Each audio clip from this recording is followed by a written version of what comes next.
Hello everyone. This is your Krishna from Women Today YouTube channel. So in this channel, we have been interviewing many women entrepreneurs and working women across different cities in India. We are just traveling to different cities and we are making offline interviews, and we are also doing online interviews in different cities in India and also across different countries in the world.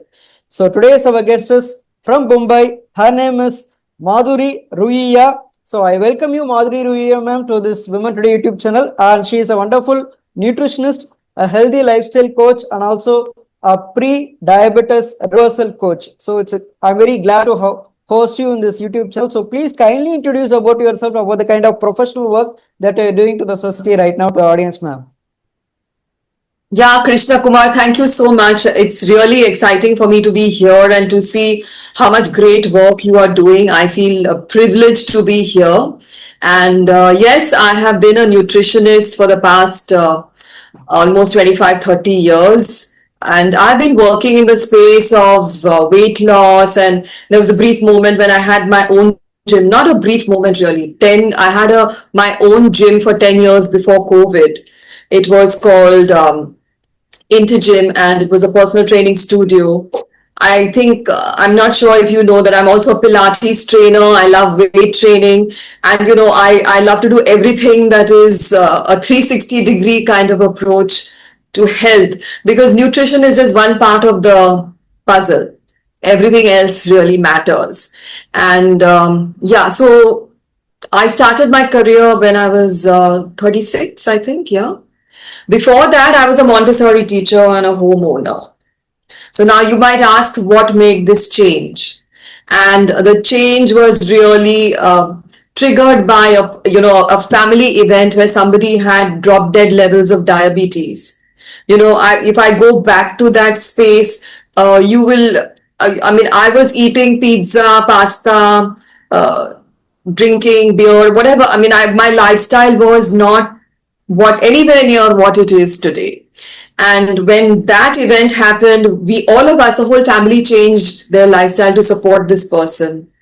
And this person had drop dead levels of diabetes. 650 was the blood sugar, insulin dependent, everything, the works, thirst, hunger. Those symptoms itself were so scary at that time. And once in 6 months, he was free of insulin shots and medication and everything. And that's when it occurred to me that here is a way that, if we can change our food on our plate, we actually change who we become. That's great. And that, with the support of, I studied, I remember it was a difficult time because I did not have a degree in science, so I couldn't pursue nutrition in India, but I got qualified from the American Academy of Nutrition, and I did pretty well over there. And then the one thing led to the other. And first it was nutrition. Then I said nutrition is not enough because people need to work out. They need to build muscle. Muscle influences body composition. So then I started my own gym. And once COVID came, I went into studying more about Ayurvedic nutrition. I'm a visiting faculty at Symbiosis where I teach sports nutrition.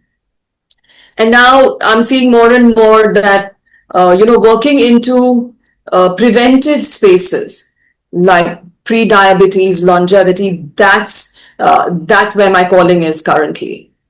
Yeah, that's a great history from you, ma'am, because being a Montessori teacher, so you have started a gym, Intergym before, and you have been doing it for many years before COVID hit the world.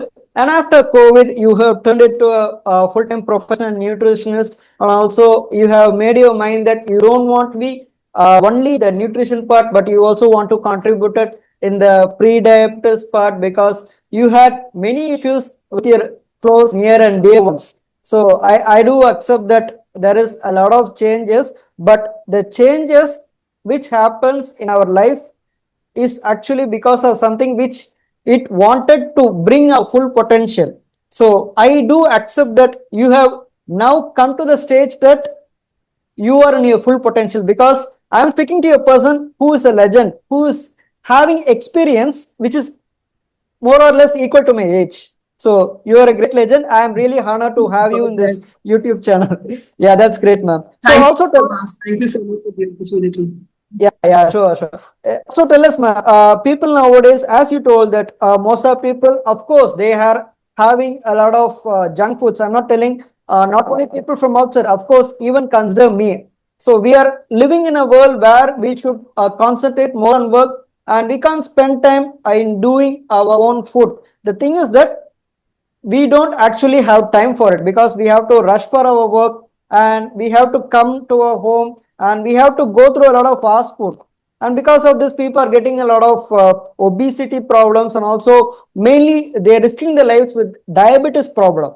So most of the people, not only before 2 decades it was like people who are like more than 50 or 60 age category of people will be having diabetes. But the thing is that now even my friend, he's just 30 plus, he is having diabetes. But the thing is that Yeah. yeah, still, ma'am. No, so yeah, you said there's a lot that you've unpacked here that, food is so easily accessible. I mean, home food is not home food anymore. I have to actually ask my clients, is it something you're cooking at home or home food is something you're ordering in, are you ordering food in and then saying I'm eating it at home, so it's home food? And yes, there are challenges in life about cooking and so on, but it once you set your priorities right, you find a way to make the time. So while I can't say that, you will have to have time to cook your food and you would do that, once you set your priorities on, I want to have a body that is clean and not packed with inflammation and has insulin levels that are affecting even the way I think and feel, then you find a way out to make your time and your peace around how to cook. And there are many ways, like I personally am, you work a lot and then you depend on others to cook your food. But I found ways of cooking like using slow cooking methods which don't require you to stand in the kitchen for a long time. There are many ways. Where there is a will, there is always a way, Krishna. So if we want our bodies to be fit, then we find that energy to do it. And actually, when you start eating healthy food, you actually find you have a lot of time to do the things you want to do. So you even have time to sort of focus and, control what's going into your body, because at the end of the day you are what you eat. There's no getting away from that.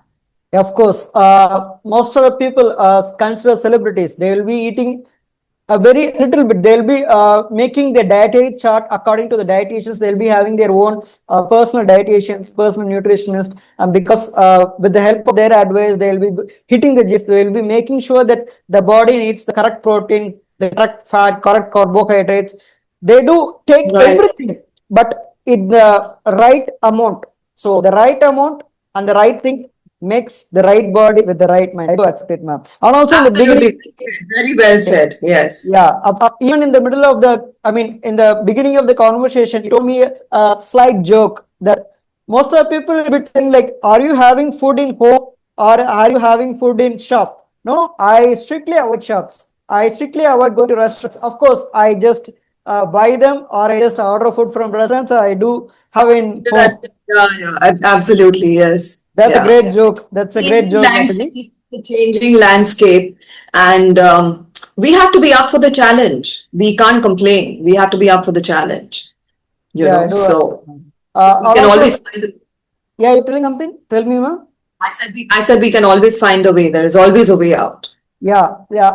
Of course, we do have a way out of kind of eliminating these kind of diabetic situations. People always know that diabetes is something related to spike in the glucose level in our blood.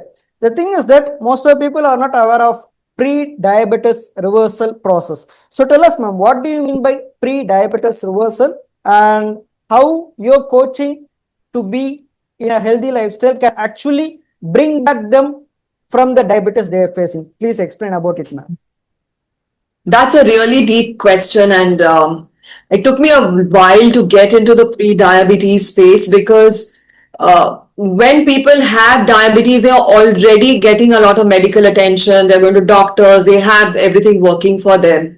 And especially during COVID, when those COVID years, when I had time to reflect on what nutrition is all about, what health is all about, I realized that the basic dangers are in things that are happening silently within us. So, for example, it takes 10 years for diabetes to show up as diabetes. A small thing that you started 10 years ago. Let's take an example of somebody who's just finished college, and at the time of finishing college he's been playing football, he's active, and then suddenly he gets into the corporate field where he has to just sit and work from office, and then the coffees and the biscuits and no time to carry your dabba. That's the first step really to your diabetes journey, actually. If that multiplies and continues, in the beginning it's just pre-diabetes before it actually requires medical intervention. So pre-diabetes is that interim phase, which is a lifestyle created condition.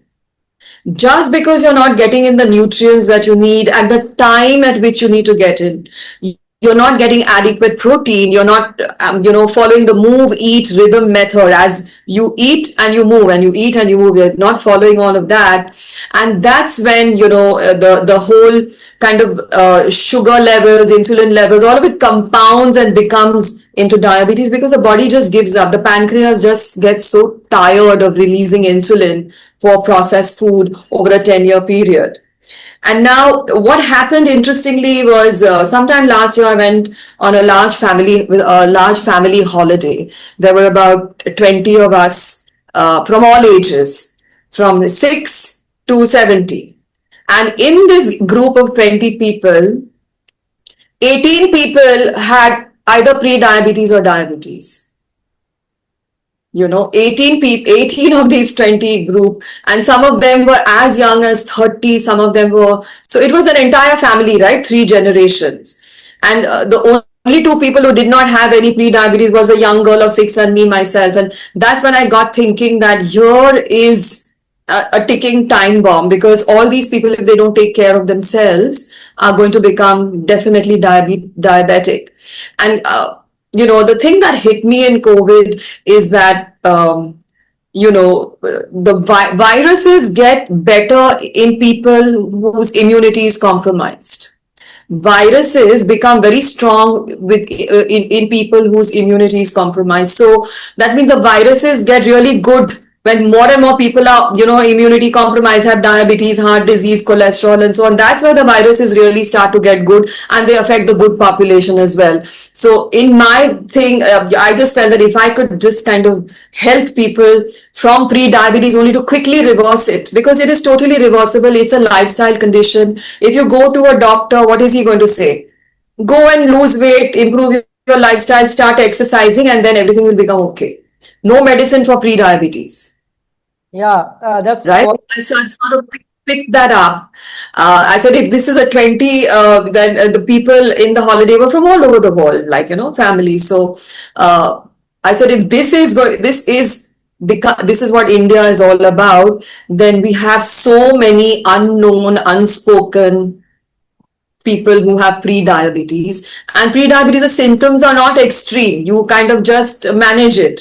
You say, thoda sa bhook zyada, I'm feeling a little extra hungry today. It's okay. We'll manage. I have a little extra waist fat, because the waist has to be 50% of your height. That is absolutely clear. The waist has to be 50% of your height, right? So people just pass by these symptoms. Ki, it will get okay tomorrow karke, you finally become full-blown diabetic.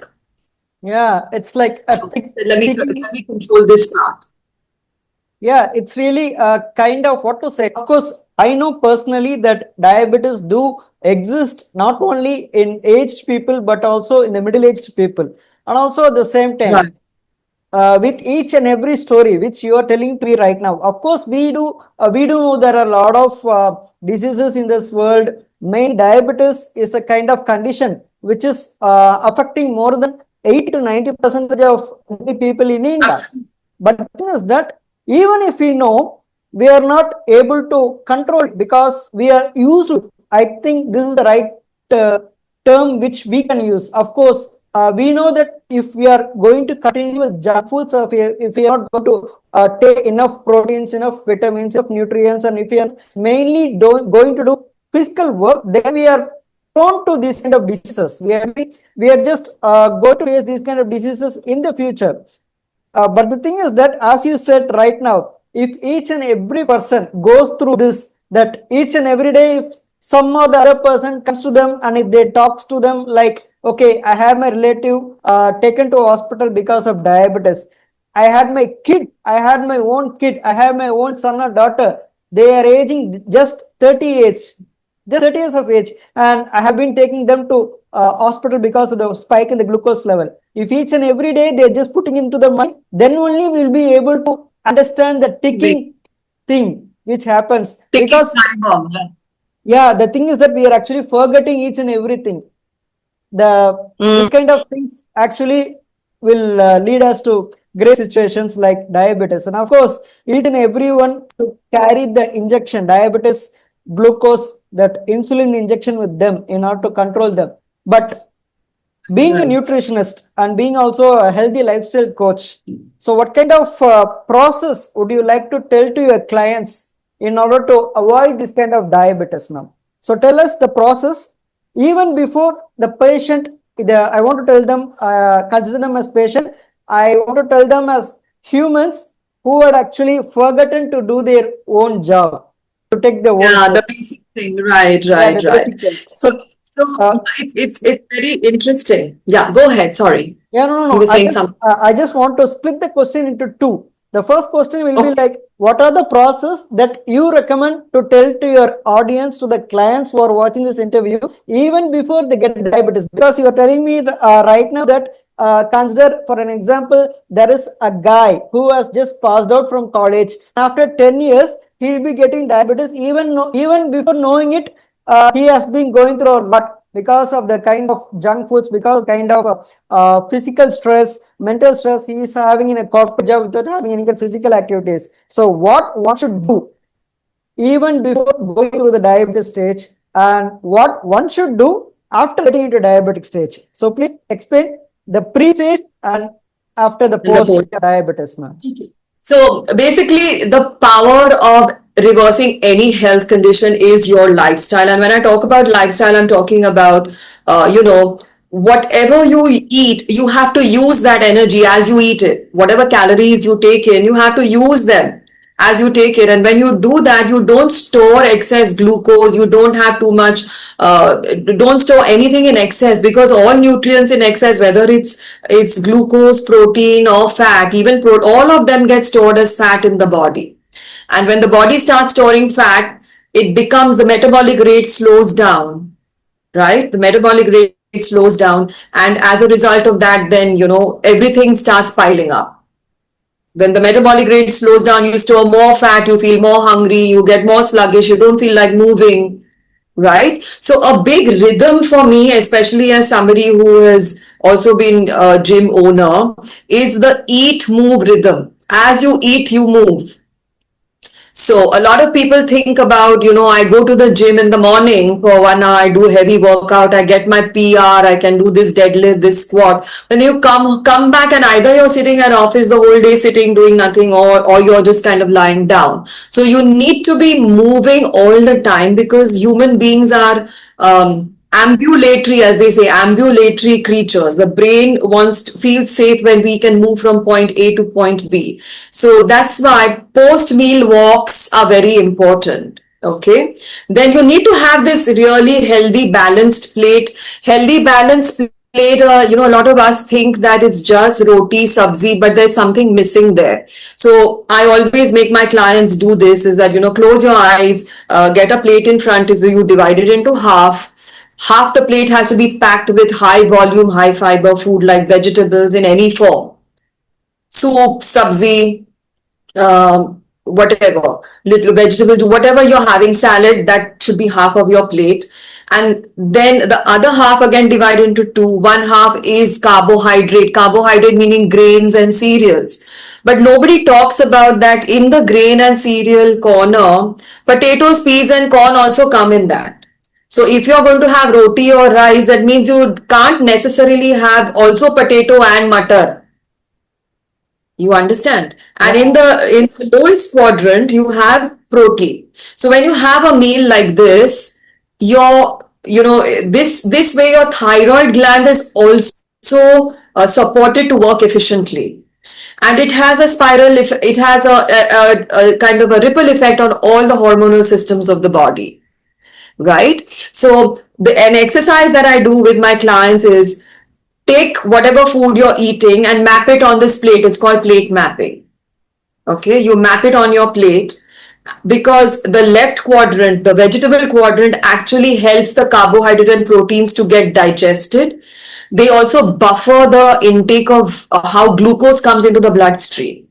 Because if there is our blood, I mean, everybody knows that now, that only 4 milligrams of glucose, less than 1 teaspoon of glucose, can be present in your bloodstream at any given point in time. Anything comes in excess, it is packed away. Very little is stored for, if you're an active person, some of it will be stored for your next round of activity. But if you're not an active person, a bulk of it will be stored as stomach fat, visceral fat that chokes the organs, right? So this is the first plate, that is the first thing that I do. And whenever you eat something like this, use the energy, so that the goal of health is to not let glucose get crowded in the bloodstream. When too much glucose enters the bloodstream too quickly, then too much insulin increases fat storage. Yeah, I mean, I'm getting a little technical here, but that is basically the formula. And when I tell people, like our Indian meals, like I have also eaten them. I've also eaten in Maharashtra, in Bombay, where we come from. You have puri and aloo matar ki sabzi, all of it coming from the carbohydrate quadrant, and some meetha, sevia, or something more carbohydrate. So when this happens, you are not getting any fiber, no protein, so the glucose rush is extreme in the bloodstream. And this is also what happens when you have, pizza and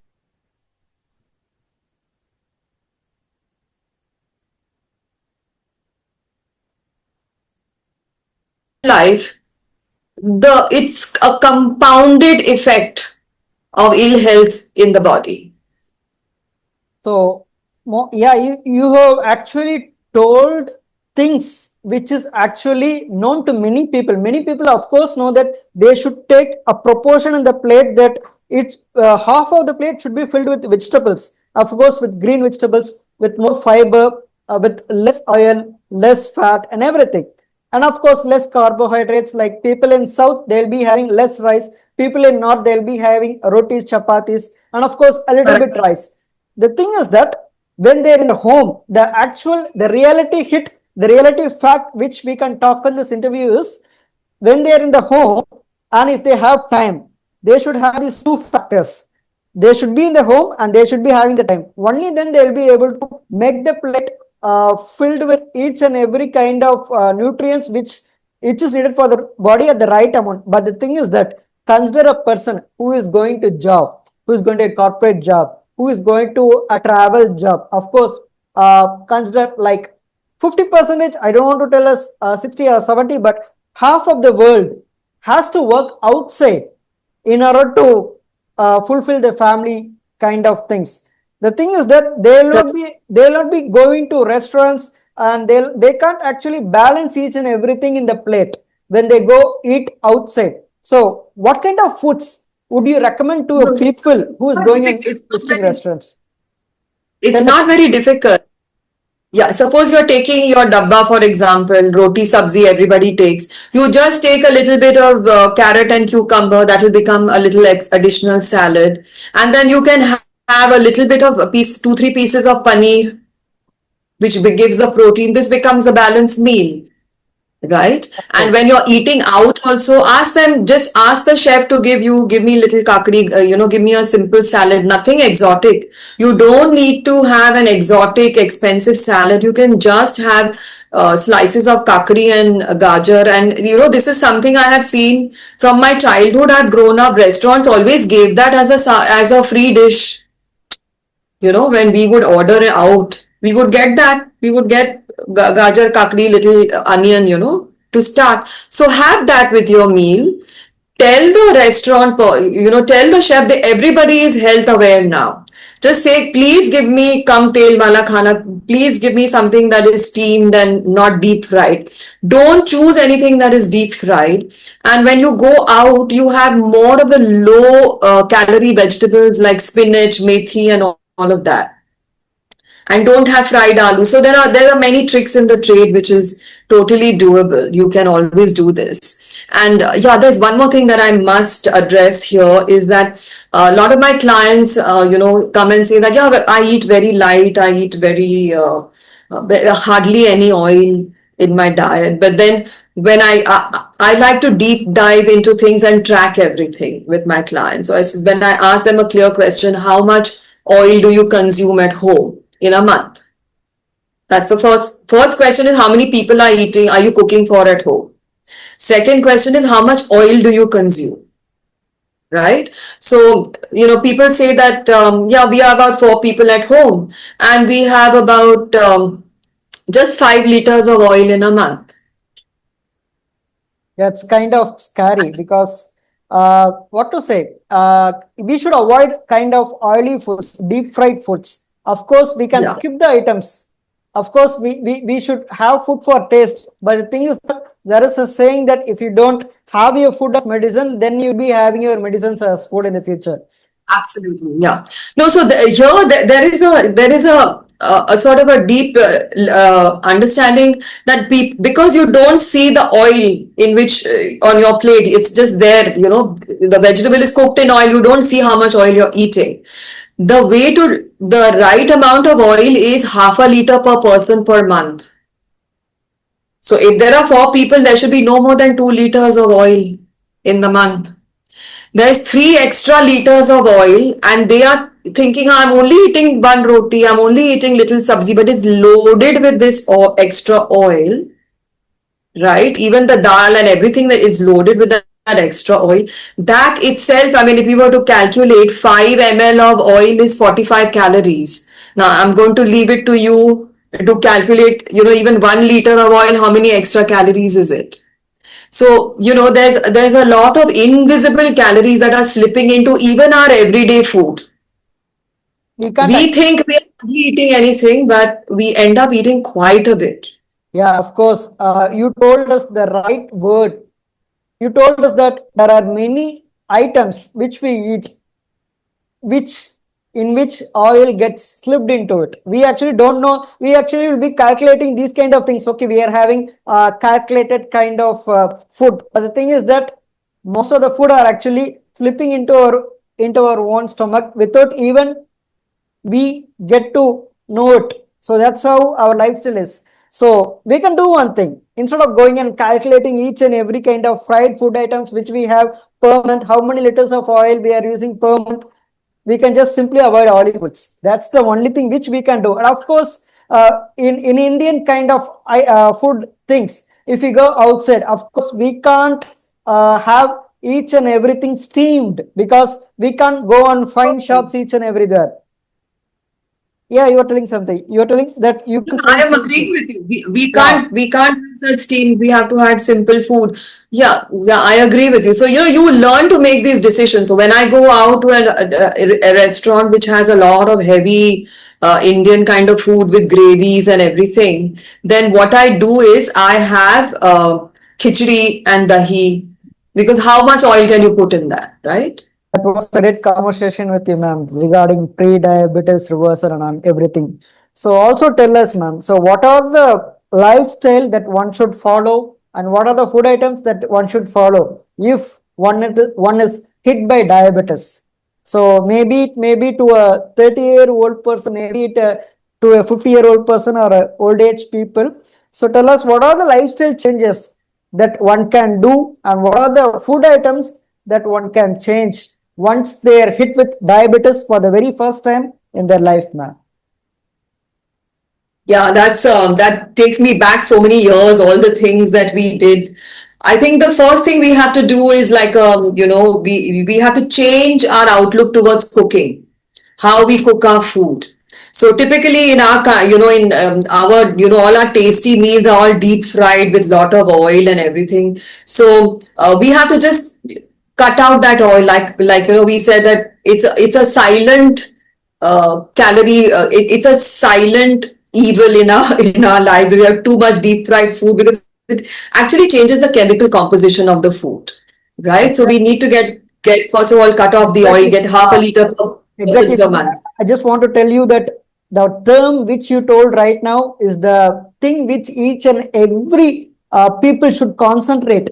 Once we add oil, the thing is that our food gets totally the composition, it's kind Different. of getting adulterated. I don't want to say it as adulterated, but the composition get actually changed, which is not fit to Yeah. our body. Yeah, tell me, ma'am. Becomes a new food. So, like a food which is lightly cooked or steamed, like our grandmothers would have very lightly cooked vegetable, chutney, all those foods actually help us to get our best genetic profile up.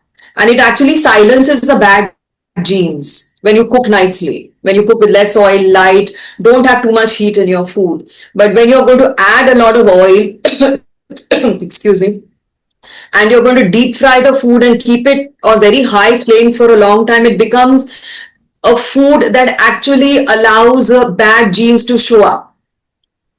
Exactly. So this is also a very interesting thing for me to know that my food can actually prevent my family's bad genes, whatever I've inherited, from showing up for me, from being expressed. So the power is really in you, in all of us, and in our food choices. So that's the first thing. The other thing is a 1:2 grain to vegetable ratio. That means if you have one chapati, you have to have double sabzi, double the vegetable in any form, either it is cooked or in a salad or a soup. That ratio is really good. And a protein first meal. There must be protein at every meal. At least 15 grams of protein at every meal from breakfast onwards to lunch and to dinner. In fact, for my breakfast for my clients, I start this 3-way plate method from breakfast itself. So people tell me, I have poha and dahi. I said, no, you have to have poha, which is 1 grain, twice that amount vegetable, little bit of paneer or dahi for protein, and that becomes a complete meal. And then you will not be hungry at 11 o'clock looking for a biscuit or something like that. So, See, it is a double-edged sword. yeah, Double-edged sword means if you don't eat properly, you will crave something bad. of You course, crave something bad, you will crave something even worse. of course, Then you get into that loop. of course. Yeah. Because, So you need to do this. yeah, yeah. Tell me, continue, please do continue, ma'am. This is one thing. And then you have to have an eat move rhythm. Whenever I eat, I move. So exercise snacks have become very important. Snacking on exercise. That means I have to tell my brain that I am in a locomotive state. Then the brain thinks you are safe. And when the brain thinks you are safe, it gives you all the right kind of hormones that you need. If the brain thinks you're not safe, means it thinks that you may be unwell. So let us slow down the metabolism. Right? So we can't be fixated in one place, sitting in front of the computer full time. Then the brain thinks there's something wrong. Why is she not moving? I mean, this is how I look at that. So then you have to eat every 3-4 hours. Yes. Now, Even if you're so not, half a liter of oil. Sorry. you told me to eat every 3 to 4 hours, and just wanted to make sure that most of the people are telling us to eat only when you're hungry. But between 3 to 4 hours, when we are having food, so we won't be feeling hungry. So is it like even if you're not feeling hungry, we should take our food between, once every 3 to 4 hours? 3 to 4 to 5 hours is kind of individual, but what the point is that very few people, because we've had so much refined food, because we've had so much trans fat, because we have so much packaged foods, our natural hunger hormones are not even functioning well, right? If we are having packaged foods, refined foods, the natural hunger hormones are not going to function till that time that they start functioning, start kind of detoxing yourself from all of this packaged food and eat in a regular manner, because only the nutrients, if you get them in a timely manner, can they start healing your body and then giving you the hunger signals. Yeah, that's a great question. I mean, that's a great kind of answer because most of the people nowadays are not even feeling hunger. The thing is that now we got the answer because of the most packaged foods, because of the most kind of foods which is readily available, frozen foods and every kinds of foods. I do accept. And also, I want to tell you that you have told me that once you have eaten something, you should go for a walk. But the next comedy which I want to tell you is that most of the people are going jogging in the morning. Of course, they go in groups, they go with their friends. But after going for a 5 kilometers or a minimum 3 kilometers jogging, wow, we have done a very great job. Let's do one thing. We can just go to a vada pav shop and have one vada pav and hit home. The thing is that this is the thing which they are making some kind of funny mistakes. They are going for a long walk and they are going to a food, fried food like vada pav. Of course, bread is something which is okay, but the vada pav, which is mixed with masalas and fried things, will actually Yeah. will not contribute to the walk which you have gone through in the morning. Yeah. So the vada pav, especially if it is deep fried, it's an anti-health food. I mean, I just put it like that. It's an anti-nutrient. It is like a slow poison in the body. Once in a while, if you have it, there's no problem. But if the eat move rhythm is disturbed, that means whenever I move, I should come back and eat something that my body craves for. Think about your body, what the body wants more than what you really feel like, the immediate taste satisfaction that you need. So that has to happen. So yeah, just going for a jog, that's great. Please continue to do that. But then the rest of the day also you have to eat, move, eat, move, eat, move. And this goes back historically, right? We were hunter gatherers, farmers, we always moved. So that is what the brain is really used to. It feels you are safe when you're moving. It protects. Somehow there is a protection mechanism that kicks in, Of right? course. And the calories also get used. Nothing extra remains in the body. The liver has nothing, no extra work left to be done, because you're not loading the liver with all the food, to all the extra glucose. If there is extra glucose, all of it settles around your organs. And there is a new phenomenon I was reading the other day of the TOFI Indian, TOFI, thin outside, fat inside. Exactly. Yeah. A lot of pre-diabetics are TOFI Indians. That means they are thin. The weight is perfect on the scale, but they have a bulging belly, which is more than 50% of their height, So what right? Which means that there is a lot of fat around the organs. it again brings me a lot of memories. Of course, people are more concentrated on the food that they should eat. But the thing is that because of the time, because of the hungry, that feeling will actually make them eat wrong foods. So that's why you advise people to eat between 4 to 5 hours, and that's why. Of course, even there are some kind of people who do not even feel hunger because of the kind of daily processed foods, the canned foods which they eat. I do accept them. So tell us any Yes, yes. example by which one can have a very long lifespan. Of course, this is a very what to say, a wrong running period, because people, of course, they do run a lot, but they do not run physically. They're running for their job, they're running towards the revenue, they're running for something. Even if they're not what to say, it's not important for them, they're just running for their desires, which actually is not very good for their life. So tell us any one simple example by which one can expand the lifestyle, how one can elongate the longevity of the lifespan. So tell us about it more.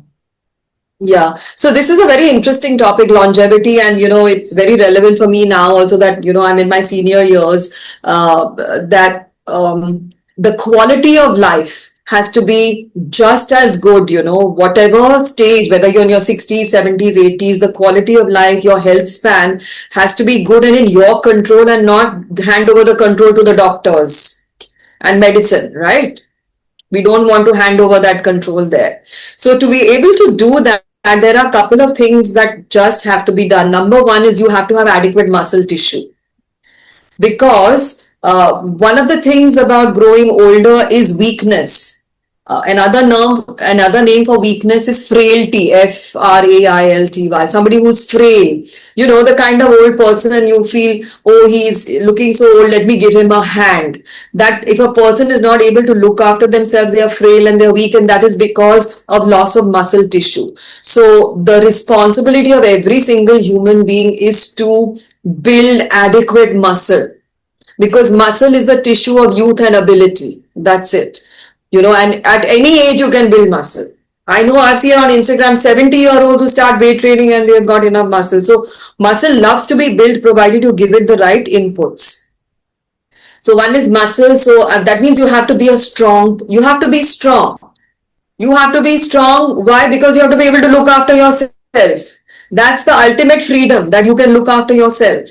You don't need support. You don't need help. So you have to make your body like that. That's one of the essences of longevity. A second marker that has come up now and is very interesting is grip strength. How strong is your grip?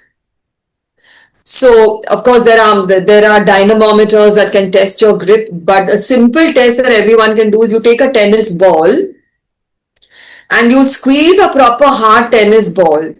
You should be able to do it for more than 30 seconds without giving up. And research is really growing. It's an emerging field of research. It's growing in this area of longevity. And if you have good grip strength, it means it correlates with lower risk of cardiovascular health, diabetes, and everything else. It's as though everything of the body's the muscle, the blood flow, and everything comes together. And it's kind of, for me personally, I see it like that. It's expressed in your grip strength. And when you have a strong grip, you literally have a good grip on your life. So it's a simple test that everybody can go and do, right now itself. And the third part of this is balance. Our brain is working 24/7 to keep us on two legs. It's a lot of work, and if for any reason we find that we are not able to maintain our balance, it means that the brain is not strong enough, or is not connected enough to our bodies to look after ourselves. We see that in older people, right? Older people suddenly they start falling off the bed. They're not able to get up, or they fall. So these are some balance exercises. Grip strength exercises have to be done every day. A simple sit to stand test can tell you your rate of aging. Can you sit down on the chair and get up without holding on to the arms? Can you sit on the floor and get up at least 5 times without holding on to the floor or falling off? So this sit to stand test is another thing you can do to see that your muscles are intact and strong. And last but not the least, something playful. So all the time your brain doesn't want to think about stress and looking after you. So you get into playful mode. You can just juggle a ball. You can play with a yo-yo. You can do any of those things. And the brain also gets a bit of a rest from, looking after you and your stress and that kind of thing. So when you do all of these 4 things together, you really start to improve your lifespan. And these 4 things you can only do together if you have a diabetes-free body. Your muscle will only grow if you learn to do strength training, if your sugars are well balanced, and your insulin levels are not in excess, increasing visceral fat, and everything is very related. Krishna, everything is very, very related. Yeah, of course. The 4 points. Yeah. Exactly, ma'am. You are just trying to tell that these 4 points can be followed Only if you do not have any kind of diabetes kind of conditions in your body. I do accept. The very first Yeah, part is you are just telling the people should have proper muscles. Of course, even at the 70 years of age, we can develop muscles. So tell us any one simple exercise by which one can maintain the muscle training without even going to the gyms. So most of people are not having enough yeah, yeah. time. So is there any one simple tip by which one can grow the muscle? That's the Right. first thing which you told, that in order to having a long lifestyle, in order to have a very healthy lifespan, maintain the longevity of their life, they should have a proper muscle tissue. So tell us what one Correct. exercise which we can do in order to maintain the longevity of lifespan by just staying in their homes. What kind of exercise we can do, ma'am? Yeah, so there's simple things like, just doing a simple sit down to stand up squat kind of thing on the chair.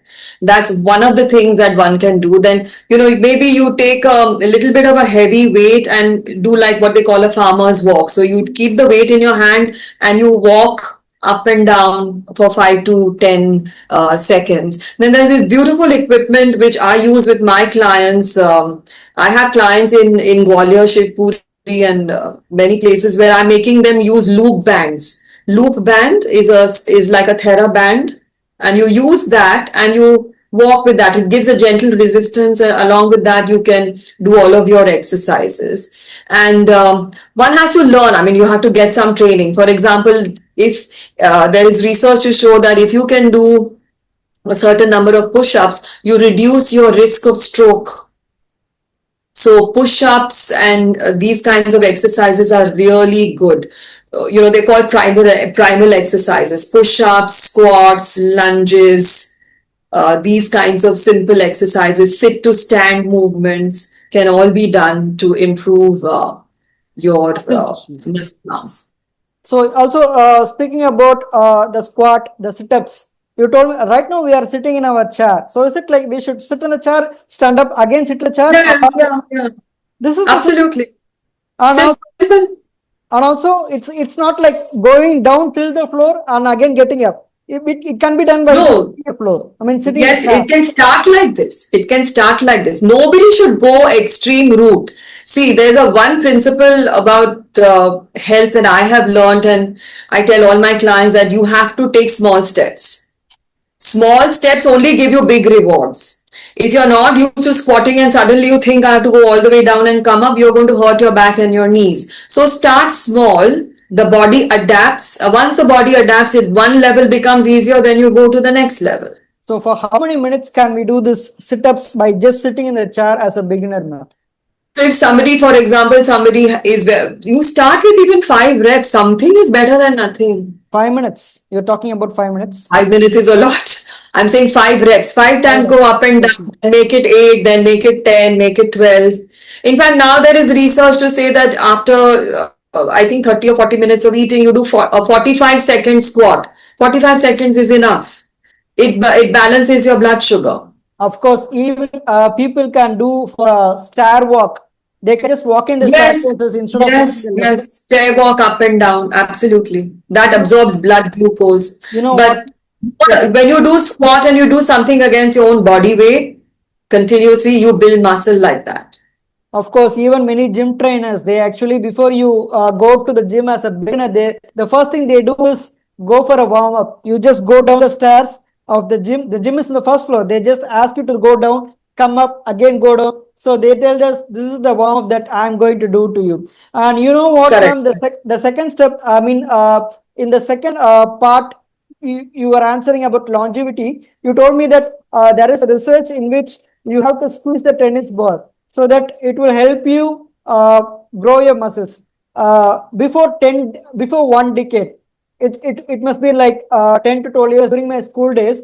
What happened is that I was going to karate classes and I was just practicing karate, and my karate master used to tell me that you should hold your hand like this, like this. You should stretch your hand. And the first thing what you should do is, in order to grow your muscles over here, you should have the new, consider a newspaper. There will be a tiny newspaper in both hands. Like, what to say, 2 pages. Like 2 pages newspaper in one hand and 2 pages newspaper in the other hand. And what we should do is, we should not put our hands down. We should be keeping our Um, hands like this, and we should be squeezing the newspaper. We should be wow, that's squeezing a the nice thing. newspaper, and we should do it for 5 to 10 minutes, until and unless how much ever you can make it as a round ball. And he told Mm. there used to be, Brilliant, brilliant. yeah, there used to be a legend where he skews the ball to this size. Like it's very, because Wow. you can't squeeze it actually, it's very tough. And the thing is that even if you're not able to squeeze it, you can't even make your hand still. You should not pull it down. Bring You your can't hand pull. down. Yeah, it builds your Yeah, muscle endurance. yeah. Is I'm that going to even? make this thing. I'm going to do this exercise and make my clients do it as well. Yeah, that's a It's a great great exercise. tip from you. Yeah. Yeah, that's a great exercise because when you hold newspapers in your both hands, what you'll be holding is the one single large newspaper in the rectangle shape you'll be holding in both the hands. When you start to squeeze it, it will be very easy because you can squeeze thin paper. But after 1 to 2 minutes, when it comes to a round ball, you can't squeeze it. It will be like, Very hard. the thing is that there used to be a saying that you can't fold the paper you can't Mm. fold a large paper to this much amount. So that's how the intensity of the newspaper is. And the thing is that after 5 minutes, what you feel is you will be able to feel pressure over here, because Mm. you are keeping your hands still. And if any person, there will be like group of 20 people practicing that exercise in front of a kate master, and the Brilliant. master will be holding that stick, and he'll be making sure that hand is still upside Still, and down. You should not put yeah. your hand down. It should be still in there. Even if you are not able to crush it, it should be like this only. Then when you just put your hand Yeah, yeah. down, Because the then thing is you're that, building the stabilizer muscles, the yeah, muscles of yeah, stability. Yeah. exactly. When you just put your hands down, the pressure over here, it comes down and the muscle will not grow. What happens is that when Mm. you do this daily, it's equal to making your hand exercising Big. with dumbbells. What happens when you do Yes, dumbbells is yes. there is a kind of muscle strength happening over here. The same strength which you can get the dumbbells with this newspaper exercise. And once Very after nice. and after 15 minutes, you'll be feeling like hell because you can't keep your hands in the air, and also at the same Mm. time you can't crush it. So the next day, what you can see is a little bit strength over here. You see the muscle build up. Yeah, this Yeah. is like an isometric exercise, right? Holding the muscle and Yeah. doing. So Yeah. this was the thing which I remembered when you told the research, which we told that you could squeeze the tennis ball. So Correct, yeah, correct. Yeah. that's a great So thing. that's really wonderful. Yeah. That's a great thing So which, these are, yeah, many, many things. Krishna, I think you also know a lot. You have to share with the world. yeah, of course, we are doing it right now. So, and also the fourth point is you told me that we should have a very clear kind of lifestyle. Of course, we should have work-life balance. We can just concentrate more on play works when we do have free time Yes. in order to reduce the Right. stress. Stress actually Right. contributes a lot to other kind of diabetes and other kind of things. So also tell us, ma'am, one last question. Is there any kind of Mhm. testimonials that you would like to share that your coaching, lifestyle coaching helped many diabetes patient reverse the Yes, diabetes, yes, and also at the absolutely. same Yeah. time longevity, Mm. speaking about longevity. So once they come to Yeah, you, age reversal. they'll be having a good health lifestyle for a very long period. Yes, So tell us yes. about that testimony. Lots of them. Yeah, so since I started working in the pre-diabetes space, I mean, in 3 months, clients are losing, like not just weight, but 4 or 5 inches around the waistline, which is the biggest. Central obesity is one of the biggest problems with pre-diabetes. So that central obesity comes down, the A1C levels drop by about, from they get into the normal range very quickly depending on where they started. One particular case was a 60-year-old lady who lives in central India, and her parents live in her daughter's children live in Australia, and they came to me saying they were helpless because she was not able to get up, she had no energy, her sugars were high, and they said she will never follow a nutrition plan, but she's become one of my best clients. She is from just being bedridden, now she's taking 13,000 steps, making her own husband also work out, literally like with a stick, you know, saying, chalo aap abhi workout karo. She's cooking all the food for both of them. Her sugars are balanced. She's feeling much better. Gone back to work at 60s. Her third innings have started. And so that's one of them. A younger person had pre-diabetes. Again, it's the same rate. The thing is, the moment with me, when we get into I get into the skin of the client and want to work like them, then they feel more comfortable, and I teach them the science about how they're supposed to change, because if you don't know why you're doing something, you're not going to follow it. Exactly. So a lot of tracking, lot I of just all want to that. tell you this simple thing. What you told is the exact thing which many people really needed, because we will be telling like do Yeah, this, do that, but we will not be telling what actually will happen after doing this and why we should right, actually do this. So when we tell right, what actually will happen and why we should do, then people will be actually following it. Yeah, you can just exactly. continue it, ma'am. Yeah. So then my clients come to me and then they say, "Oh, I'm going out. Can I have bhel puri?" I said, "What do you think?" I don't give the answer. They have to think and say, okay, I will, and then they make up their own decision. Okay, today I will not eat this, I'll eat something else, because a lot of clients treat their nutritionist like a teacher, school teacher, what can I do? It's not like, I mean, I don't do that. So I give them the science, I give them the tracking, the thing, and everybody has a slip up. They slip up, let's forget it, let's just move on, it's okay, you know. And my clients, I give them plan A, plan B, plan C. Plan A is when everything is going okay. Plan B is when you're busy, you can't do things, we have a plan for that, right? Plan C, there's an emergency at home, how are you going to eat? Because, you know, people come back and tell me, oh, I couldn't do anything, XYZ thing happened, I didn't have Coke, I didn't have this, but then we plan for that in advance. Because when you plan for something in advance, the solutions come very easily. When you plan for also the bad days of nutrition, the solutions come easily.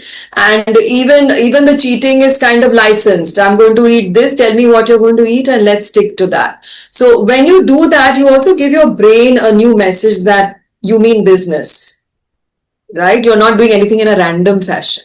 So when you do that, the brain gives you so much support. It's amazing. Of course, what are the things that you shared in this interview was very useful to many people and also for personally to me, because you shared a lot of tips regarding what to say, pre-diabetes reversal, and also to maintain healthy foods which will actually make our healthier lifespan in contributing to the longevity of the lives. So the final last message which you would like to convey to the people who are watching this interview, it may be to the kids, it may be to the middle-aged or the old-age people. If there is any kind of personal message which you would like to convey to the audience, what would be the message, ma'am?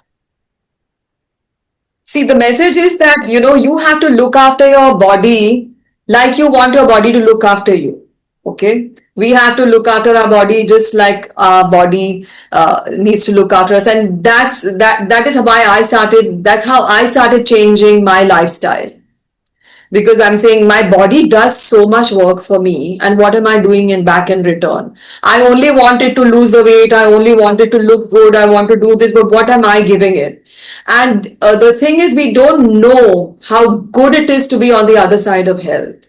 When you are, you know, in party mode and enjoying yourself and all of that, you feel, wow, this is a great life. But when you wake up, as you grow older, the hangovers become worse. But then when you start leading a healthy life, you find that suddenly there is so much time, so much energy to do everything. You have better thinking and all of that, right? So that's how it works. Yeah, really, that's Yeah. an inspiring message. Of course, I always do tell people that I follow a simple principle in my life. I do believe karma. Karma is very simple process. What you do, it will come back to you. So if you are maintaining your body, then the Yes, yes, body will maintain you. And also, you are telling absolutely. that the greatest wealth which one can have in the older age is their own body. Of course, we should take care of our body and we should treat it properly. Speaking with you, I have remembered about the words which is spoken by Hollywood actor, famous actor Tom Cruise. He is now 62 years of old, and he used to tell that he always maintains his body like a car. When you concentrate on maintaining the car, it will give you a long lifespan. And in the same Absolutely. way, if you maintain your healthy lifestyle, then it will go to a longevity and also the very healthy And a lot of lifestyle. freedom. Lot Yeah. of freedom. Yeah. Now I'm seeing you. So you right now, you are having a very healthier lifestyle. The only thing which I observed in you, you are just having a spontaneous mind, because when we get older and older, the spontaneity just loses its track. But I can see the spontaneity, because speaking of healthy, of course, you can actually know a person is healthy by just looking in the outer area. But the thing is that the maintaining the healthy basically depends upon the mind. How Correct. spontaneously you just think about, how spontaneously you're able to make up the decision. So if you're able to Right. spontaneously make each and every decision, then you should have the capability that your total physical body should contribute to it, and before that you should have a stable mental health. So both of these you are having, because you have followed the Thank you so much. proper. Yeah, I'm just able to see it, because of I'm just speaking with you for past 2 hours, and I'm able to witness all these kind of incidents. So these are the things which actually proves you are a very great nutritionist, and you will Oh, be thank you able so to. much. Thank you. Thank you for And your kind words. yeah, of course, ma'am, because I can see a lot of evidence, because this is a great thing which people who are watching this video can actually, they will be able to calibrate everything, because they'll be seeing an interview and they'll be seeing each and every professionals. And right now you're a nutritionist and you're a healthy lifestyle coach, and the way you spoke, the way you tell many things, which actually is a very real life evidence that you teach everything. And of course, you actually kind of what to say, take everything into your life. Only when you do yourself into your life, then you can make others realize that you can also do incorporate that into your Yeah. life. Thank you. Yeah. Practice what you preach has been a Yeah, big practice what you preach. philosophy. That's the right Yeah. philosophy, ma'am. So people who are Correct. watching this interview, so please do click on the subscribe and please do click on the bell icon, so that you can receive notifications whenever I do post new videos regarding women entrepreneurs and working women across different cities in India and also across different countries in the world. So today's your host is Krishna, hosting this Women Today YouTube channel, and today's our guest is from Mumbai, Maharashtra. She is a very famous nutritionist, pre-diabetes reversal coach, and also a healthy lifestyle coach. So thank you once again, Madhuri, Ruia ma'am, for accepting me to host this wonderful interview with you. We have discussed a lot in this YouTube channel. So thank you once again, ma'am. Have a good day. Thank you so much for this opportunity. I look forward to doing many more such sessions with you. It was really fun. I love that karate story of yours. I'm definitely going to do it and send you a video of doing Sure, that. sure, Yeah, great. sure, ma'am. So Yeah. thank you for Thank everything you once so again. much. Have a Thank good day, you. ma'am.